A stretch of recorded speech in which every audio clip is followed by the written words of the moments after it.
ሌላም ቦታ ፈስቻለሁ እንዴ? መፍሳቴ ኃጢአት ነው?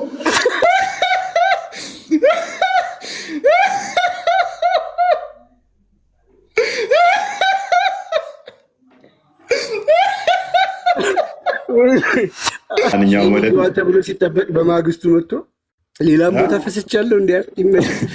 ሰው የሚይዘው በስተበቅ እሱ በማግስቱ መጥቶ እኔ እኮ ፈሳ አይደለም በር ሲዘጋ ነው ምናምን እያልኩ ነበር። ጌታ እኔ እያንኮራፋ መስሎኝ ነበር እኮ። ከዛ ኮሜንት ተጽፎለት ምናምን እሱ ሳይነቁ ያሳያቸዋለሁ። ስሙት ይሉ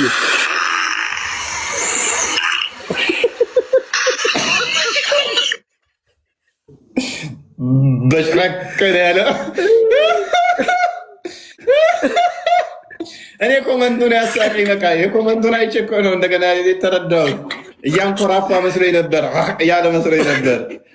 እኔ ላይ ብለሽ ተሳል ብያሰብኩማ እና ሶሪ ከዛ የኮመንቱን አልቻልኩም። ለኮመንቱ የሰጠው ምላሽ ይሄ ነው። ኮሜንቱ እንግዲህ እዩት፣ አንብቡት። ምን ይላል? ወላሂ አሰደብከን በየቦታው ትፈሳለህ ብሎ ሁስ በሚል አካውንት ወላሂ አሰደብከን በየቦታው ትፈሳለህ። ኡስታዝ እሱ ነው ጸሐፊ፣ ኡስታዝ እሱ ነው። አሰደብከን ፈስን እየፈሳ ነው። የመለሰው ምላሽ በቃ ስሰማ አልቻልኩም። ሰሙት እንግዲህ ምላሽ ነው። እሱ ሌላም ቦታ ፈስቻለሁ እንዴ? ሌላም ቦታ ፈስቻለሁ።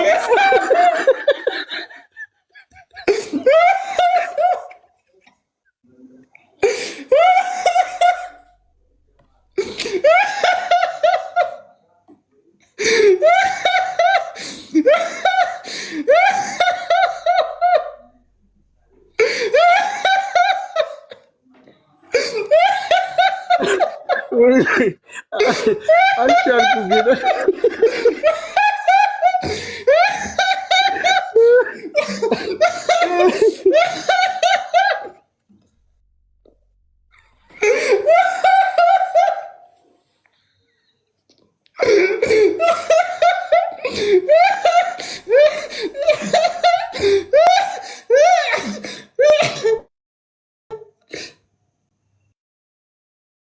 ግን የኛ ልጆች ጌታ አልተሻሉም።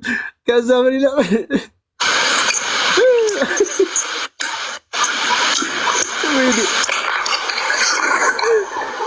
ምን አገባችሁ ለተደረለ እኮ ግራ ይገባል። መፍሳቴ ኃጢአት ነው? በሰው ጌጥ አልፈሰው ጌጠን ነቅዬ እኔ ላይ አልተከልኩም።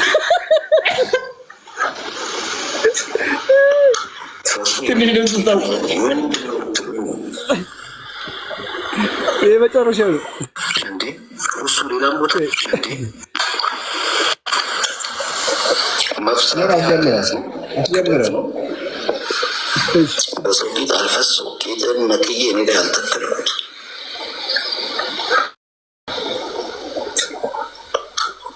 የኔ ጌጡ የኔ ምንድን ነው የምትሉኝ እንዴ? እሱ ሌላም ቦታ ፈስቻለሁ እንዴ? ፈሱ የኔ ቂጡ የኔ እሱ ሌላም ቦታ ፈስቻለሁ። ፈተዋ እየጠየቀው ነው። ፈተዋ ነው። ወይኔ በጌታ ስም ፈተዋ እየጠየቀው ነው።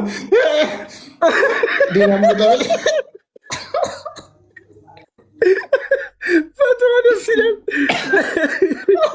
ፈተዋ ስለፈሱ ሌላም ቦታ ፈስቻለሁ እንደ እሱ ቂጡ የኔ ፈሱ የኔ ሌላም ቦታ ፈስቻለሁ እንደ እሱ አይካንት አልቻልኩም። ኧረ ይመቸው። እኔ ኮንፊደንቱን በቃ አድንቅ ያለው ይመቸው። ያዳድዬ ልጅ ያጋጥማል።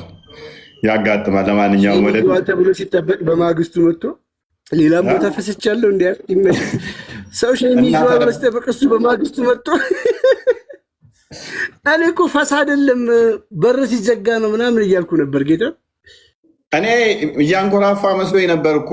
ከዛ እያንኮራፋ መስሎኝ ፈስ አልመሰለኝም። የነቃሁት መቼ ነው?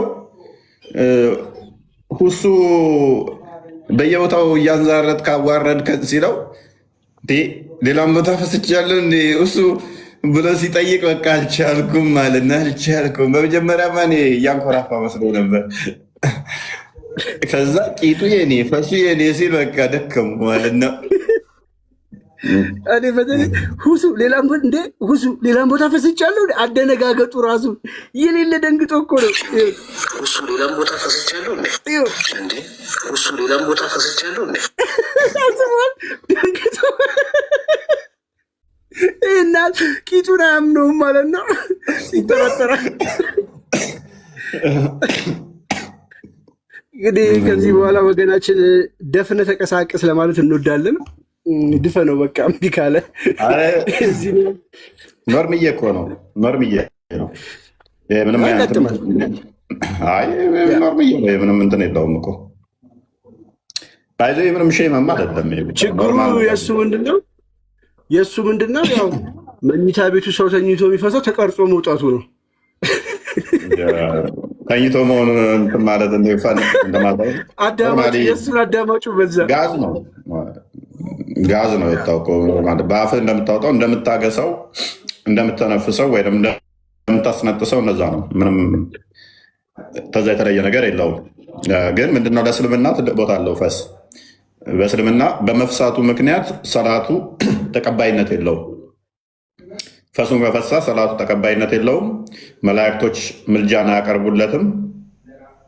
እስካልታጠበ ድረስ ውዱ እስካላደረገ ድረስ ፈስቶ ጸሎት ቢያደርግ ሰላቱ ተቀባይነት፣ ሰላቱ ታልሰገደ ደግሞ ከእስልምና ይወጣታል።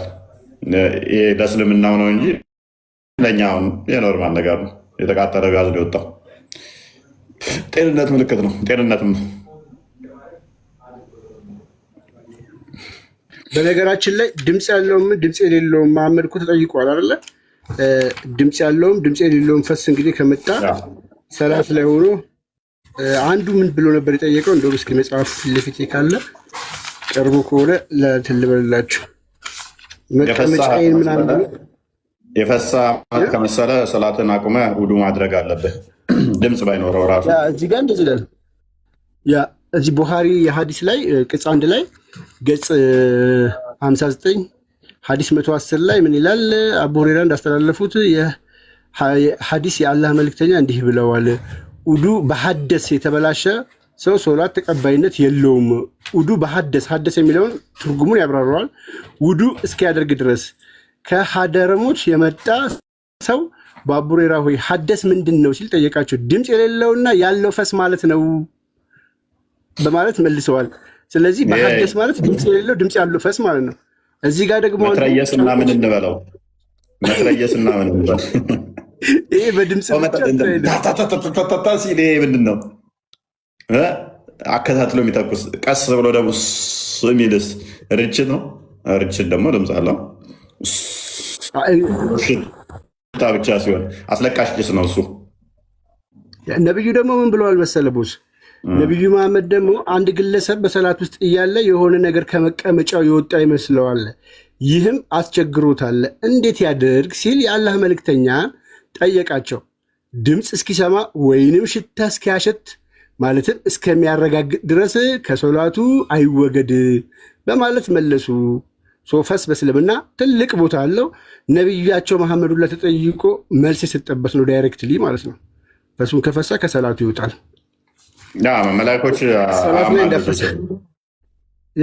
መላእክቶች ፈሱን እስካልፈሳ ድረስ ምልጃን ይጠይቁለታል። ፈሱን ከፈሳ ግራ ይጠይቁለታል። ኤሬስ ወደ ዛሬ ቶፒካችን እንመለስና ሁላችሁንም እንኳን ደህና መጣችሁ ብለናል። ኮፒ ሊንክ አድርጉት፣ ከፍ አድርጉት። የዛሬ ቶፒካችን ምንድነው? እሱ ሙስሊሞች በቁጥር ቢበልጡ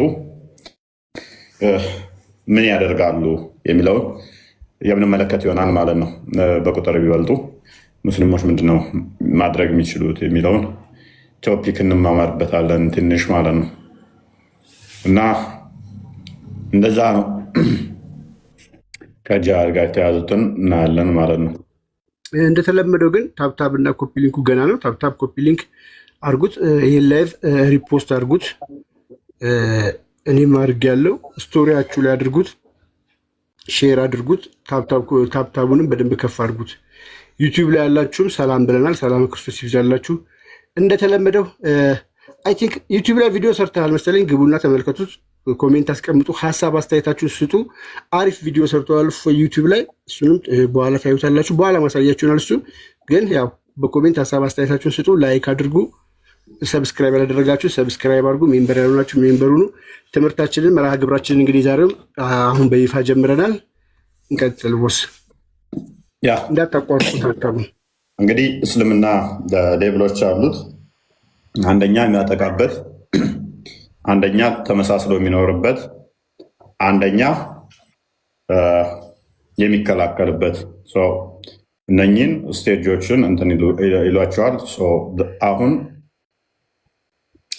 ቁጥር ቢበልጡ ሙስሊሞች ምን ማድረግ ነው እንደ እስልምና የሚፈቀድላቸው? በምን አይነት ሁኔታስ ነው ሃይማኖታቸውን ማስፋፋት የሚመከሩ የሚለውን የምንመለከት ይሆናል ማለት ነው። እሱን እናያለን። መሐመድ እንኳን ደህና መጣ። የገባችሁ ሚዩት አድርጉ። አኗር ሚዩት አድርግ።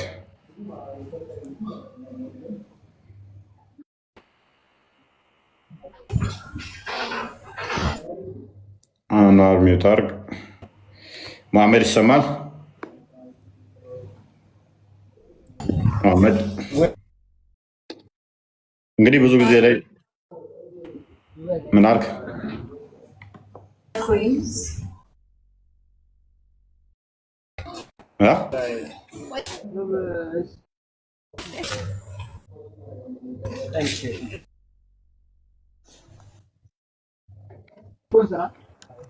ለእኔ ነው የማይሰማኝ የሚቆራረጠው? በደንብ ነው የሚሰማኝ። መሐመድ ይሰማል? ኩን ፈየኩን ከፍ አድርጎት ኮፕሊንግ ወደ ሜይ ቢ ከሰርት ካለ እንግዲህ እንደ እስልምና አስተምሮ እንዳልኳችሁ ቁጥር ካልበለጡ የበታይ ከሆኑ ማስመሰል ይችላሉ። ይሄ ቅዱሱ ውሸት ይባላል። እንወዳችኋለን ምናምን በውሸት ማለት ይችላሉ። ኢንተርናል የሆነ ፍቅር ግን፣ ውስጣዊ የሆነ ፍቅር፣ ከልብ የሆነ ፍቅር ግን አይፈቀድላቸውም፣ አይቻልም፣ አያደርጉትም። እነሱም ዘዴ ቁጥር የበለጡ ቀን ቁጥር የበለጡ ኩን ፈየኩን ይሰማል። ቁጥር የበለጡ ቀን ግን ያንን ኮምፕሊትሊ ያቆሙና ወደ ምንድን ነው የሚገቡት? አታክ ወደ ማድረግ ነው የሚገቡት። አታክ ማድረግ ይፈቀድላቸዋል ማለት ነው። እሱን ዛሬ የምንመለከተው ይሆናል ማለት ነው። እስከ መቼ ነው ማስመሰል የሚችሉት? ከዛ በኋላ ደግሞ መቼ ነው አቻ የሆኑ ሲመስላቸው ወደ ማጥቃት የሚገቡት የሚለውን ዛሬ እንዳስሳለን ማለት ነው። የተለያዩ ጥቅሶችን ከቁርአንም ከሀዲስም እናያለን፣ እንመለከታለን ማለት ነው። ቢላል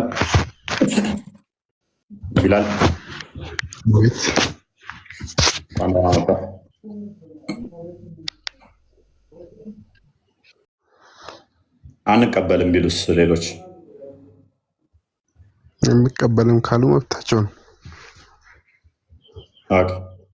ስለዚህ ሙስሊሞቹ ጋር ዝም ብለው መኖር ይችላሉ፣ አንቀበልም ብለው ይችላሉ። ኑሮአልም ይችላሉ፣ ኑሮአልም ከዚህ በፊት ኑሮአልም ይችላሉ። ሰሃባዎቹ እንደዛ ነበር ያደረጉት? አዎ። ለምሳሌ ሙስሊሞች ቢያስተዳደሩበት ጊዜ አሸንፈው ማለት ነው። የት? ለምሳሌ በሰሃቦች ዘመን ነው። ቆየት? ለምሳሌ አሸንፈው ስትል የትኛው ነገር? መካ ለምሳሌ። ለምሳሌ መካን አሸንፈው ምን አደረጉ? ወደ መካ ሲገቡ ምን አደረጉ? መካ እንደ ሀገር ያስተዳደሩ የነበሩት ሙስሊሞች ነበሩ። እሺ ከዛ በኋላ ከሌላ እምነት ተከታዮች ይኖሩ ነበር። እዛ የታወቀ ነው። ኦኬ ምን አደረጉ? ግብር ከፍለው እንዲኖሩ እንደ ሀገር። አሁን አንተ እንደምትገብረው ግብር ማለት ነው ለመንግስት። ውሸት ነው። መረጃ ልታመጣለት ትችላለህ? መረጃ አለ እ አለ መረጃ ሐዲስ ምን ላይ? በደንብ አስተውል። መካን ነው ያልከው። መካ ላይ ሲኖሩ የነበሩት የተለያዩ እምነቶች ሳይሆኑ ጣዖት አምላኪያን ናቸው። እንዳዘነጋ ግብር የሚገብሩት ደግሞ እነማን እንደሆኑ በዛውን እንዳዘነጋ ግብር ጣዖት አምላኪያኖች ከአይሁድና ከክርስቲያን ውጭ ያሉ ጣዖት አምላኪያን ግብር ይገብራሉ እንዴ? ግብር ይገብራሉ። ሙስሊም ጂዚያ ከጣዖት አምላኪያኖች ላይ ጂዚያ ይፈቀዳል? ግብር መክፈል ጂዚያ ማለት ነው። ግብር ሳይሆን ጂዚያ። ጂዚያ ማለት ግብር የሚባል የለም እኮ በቁርአንም በሐዲስም ጂዚያ ነው አይደለ? አዋርዳችሁ የምትቀበሏቸው ማለት ነው። እንዳልገደል ብሎ ፎር ሴፍቲ ገንዘብ የሚሰጠው ራሱን እንዳገሉት ገንዘብ የሚሰጠው ምንድን ነው የሚባለው? ጂዚያ ነው ይባላል። ጂዚያ የምትቀበሉት ከጣዖት አምላኪ ነው ወይንስ ከአይሁድና ከክርስቲያን ብቻ? ጀመር ለምንድን ነው የሚገደለው? ጂዚያ ካልከፈለ ግዴታ አክቹዋሊ ኖርማሊ እሱም አብሩጌት ሆኗል። ግን ፎር ሴክ ኦፍ አርጉመንት አሁን መካን ስላመጣ ነው። መካን ሜይ ቢ ታሪኩን በደንብ ማታ ከሆነ ልጠቁምህ። መካ ላይ የነበሩት የተለያዩ እምነቶች ሳይሆኑ እንትኖች ናቸው። የቁረሾች ጣዖት አምላኪዎች ናቸው።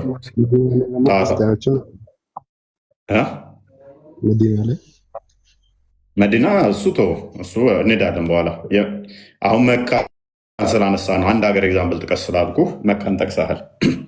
መካ ላይ ቁረሾች ነው ያሉት፣ ጣዖት አምላኪዎች ናቸው። በዚህ ላይ የሙፈሲሮችን እንትኖች ቼክ አድርግ። ከቁረሾች ዘንድ ወይንም ደግሞ ከጣዖት አምላኪያን ጂዚያ መቀበል አይቻልም። ሁለት አማራጭ ነው ያላቸው። አንደኛ ወደ እስልምና መምጣት፣ ሁለተኛ መገደል። ከሁለት አንዱ ነው ያላቸው አማራጭ። መገደል የሚለውን ማስረጃ ልታመጣልኝ ትችላለህ? ጣዖት አምላኪያኖች እንደዛ ናቸው ያላቸው አማራጭ። ልሰጥ እችላለሁ። ምክንያቱም ጣዖት አምላኪያኖቹ ጂዚያ አይጠየቅባቸውም። ጂዚያ የሚጠየቅባቸው የመጽሐፉ ሰዎች ናቸው። የመጽሐፉ ሰዎች ጣዖት አምላኪዎች ናቸው ወይንስ አይሁድና ክርስቲያኖች? አይሁድና ክርስቲያኖች ናቸው የመጽሐፉ ባለቤቶች። ፋይን። ልክ ሙሐመድ ከመዲና ከቆየበት ወደ 10 ዓመት ከቆየ በኋላ ወደ ቁረሽ ወደ መካ ወረራ ሲመጣ የመጀመሪያ ዙር ላይ ተሸንፎ ነበረ። በኋላ ስምምነት አደረገ ሲሸነፍ አይደለም። በኋላ ግን ሲያሸንፋቸው ስምምነት የለም። ስምምነት አለ፣ አልገደላቸውም። አይፈቀድም። በቁርአኑ ሱራ 47 35 አልገደላቸውም። ወደ መካ ሲመጣ አደረገው። ከሁለት አማራጭ አላቸው። ጣዖት አምላኪያን ከሆኑ እናየዋለን እንዴት ጣዖት አምላኪ ሁለት አማራጭ ነው ያለው። ሶስተኛ አላቸው ካልከኝ ከዛ ወዲያ ከክርስቲያንና ከአይሁዶች ጋር የምንለያቸው ብዬ እጠይቅሃለሁ። በዛ ውስጥም እናየዋለን። እስከ ማቀው ድረስ በሊቃውንቶችም ያለው እይታ እንደዛ እንደሆነ ነው ማቀው። የተለየ እይታ ካለ ግን አንተ ታሳየኛለህ። እኔ እስከ ማቀው ግን እስካነበብኩትም ጣዖት አምላኪያንና አይሁድና ክርስቲያኖች አንድ አይደለም እይታው። ሱራ 9 ላይ ለምሳሌ ሱራ 9:5 የተከበሩ ወራቶች ባለቁ ሰዓት ወይም ባለቁ ጊዜ አጋሪዎችን ባገኛችሁባቸው ስፍራ ግደሏቸው የሚለው ይሄ ለማን ነው የሚሰራው? ለጣዖት አምላኪያኖቹ ነው። ለመካ ጣዖት አምላኪያን። ስለዚህ የመጀመሪያ ስምምነት ነበረ። ግደሏቸው የሚለው ከምን ተነስቶ ነው? ስምምነቱን በጣቱ ጊዜ ነው እንትኖቹ የመጀመሪያ እንትን ነበረ። ሙሐመድ ያው ወደ መዲና እንዲሰደድ አድርገውታል አይደለ? አድርገውታል። ግን እሱ ሲመለስ ወደ መካ ሲመለስ በቀል አልተበቀላቸው። ወደ መካ ግን የመጀመሪያ ዙር ላይ እነሱ አሸነፉት። የመጀመሪያ ዙር ላይ ሲሸነፍ ስምምነት አደረጉ። ከስምምነቱ በኋላ ግን እሱ አየለባቸው። ሲያይልባቸው የተሰጠው ምንድነው? ማትዋጉባቸው 4 ወራቶች አሉ፣ የተከበሩ ወራቶች የሚባሉት። ልክ እነሱ እንዳለቁ ግን አጋሪዎች ምንድነው የሚደረጉት? በተገኙበት እንዲገደሉ ነው የወጣው ህግ። ሱራ 9:5 አንዴ ቃል ክፈተው። ከዛ በኋላ ግን ሱራ 9:28 አንብበው ከሆነ መስጊድ አራማና ምድረ ምትሉት የመካው መስጊድ ማለት ነው፣ ወደዛ አይቅረቡ፣ መስጊድ አራማን አይቅረቡ፣ አጋሪዎች እርኩስ ብቻ ናቸው የሚለው የወጣበት ምክንያት በዛ አካባቢ ያሉት ቁራሾች ወይንም ደግሞ ጣዖት አምላኪያን ካለቁ በኋላ ነው ይሄ ክፍል የወረደው። ከዛ ጂዚያ የመጣው ራሱ እነኛዎቹ ስላለቁ ኮምፖሴት ያንን ማካካሻ ክርስቲያኖች እና አይሁዶች ላይ ጂዚያ ኢምፖዝ ሆነ። በማስረጃ ያሳየካል። 9:5 አንዴ ክፈተው።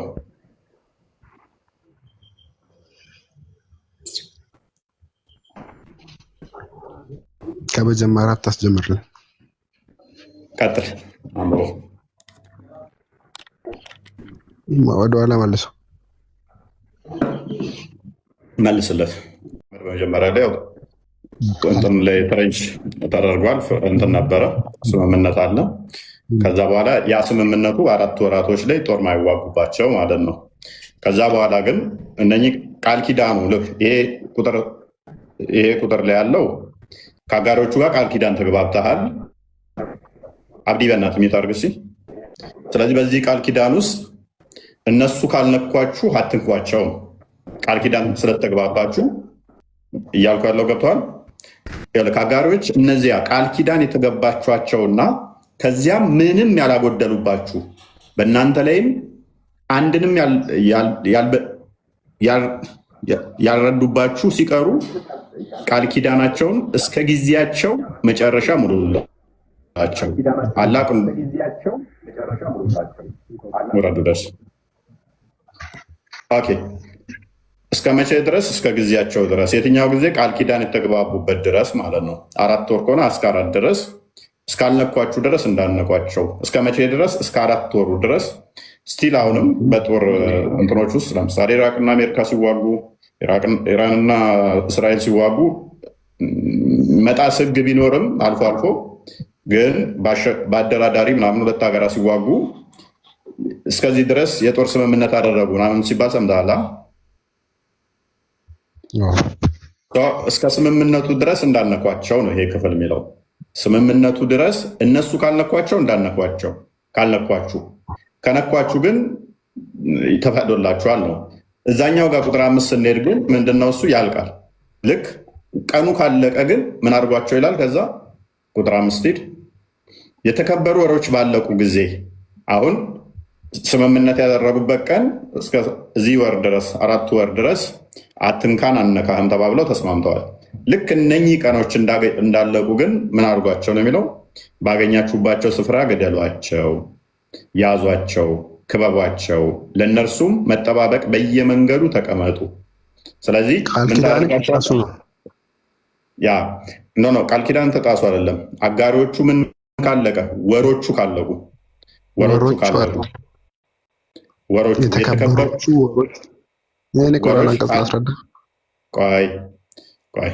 የተከበሩ ወሮቹ ምን ባሉ ሰዓት? ባለቁ ጊዜ አጋሪዎችን ባገኛችሁባቸው ስፍራ ግደሏቸው፣ ያዟቸው፣ ማርኳቸው፣ ለእነሱ መጠባበቅን ተቀመጡ። ቅድምን ብያለሁ። አጋሪዎች 2 አማራጭ ነው ያላቸው። አንደኛ ወይም መገደል ወይንም ተማርኮ ምን መሆን ብያለሁ። ከመገደል ከተረፉ ተማርኮ የሙስሊሞች ንብረት እና ወደ እስልምና መግባት ብያለሁ። ያዟቸው፣ ማርኳቸው፣ ቢጸጸቱም ሶላትን በደንቡ ቢሰግዱ፣ አጋሪ ናቸው እነኚህ ሊሰግዱ አይችሉም። ግን ምን ቢሉ? ወደ እስልምና ቢመጡ ማለት ነው። ሶላት ቢሰግዱ፣ ግዴታ መጽዋት ቢሰጡ፣ መንገዳቸውን ልቀቁላቸው፣ አላህ መሐሪ አዛኝ ነውና። አሁን ከአጋሪነት ወጡ ማለት ነው። ምን ሆኑ? ሙስሊም ሆኑ ማለት ነው። አንድ ሰው ሶላት ከሰገደ ሶላት ሲሰግድ አላህ አምላክ ነው መሐመድ ነብይ ነው ብሎ ነው አይደለ? ኦኬ ዘካ የሚሰጠው ደግሞ ሙስሊም ሲሆን ነው አይደለ? ስለዚህ ይህንን ካደረጉ ምን በሏቸው? መንገዱን ልቀቁላቸው። ስለዚህ ይህንን እስካደረጉ ድረስ ፌርሊ ይኖራሉ። ምኖች አጋሮች፣ ከአጋሮች ላይ ገንዘብ መቀበል ይቻላል የሚል እኔ አንድም ጥቅስ አላውቅም።